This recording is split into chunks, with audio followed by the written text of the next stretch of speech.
Hello everyone, welcome back to our YouTube channel Login Aid. Today in this video, I'm going to show you how to change Discord password.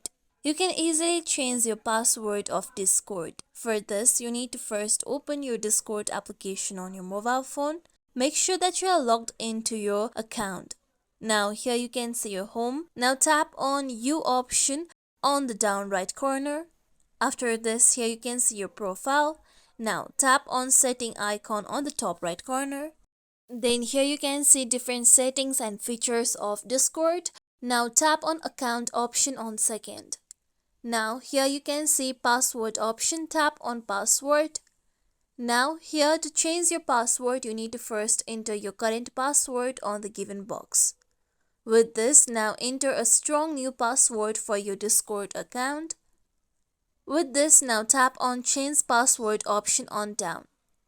After you do so, now you'll be able to change your existing password into new one. Now to know that your password has been changed, you can go back to your home screen.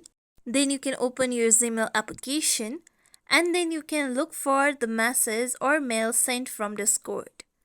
Here you can see that I have received my Discord mail. You can tap on the given mail and it shows that your password has been changed. This is how we can change Discord password. This is it for tutorial everyone. Hope this tutorial was helpful to you all. If you like today's tutorial, make sure you like, share, subscribe to our YouTube channel for more tutorials like this. Thank you for watching.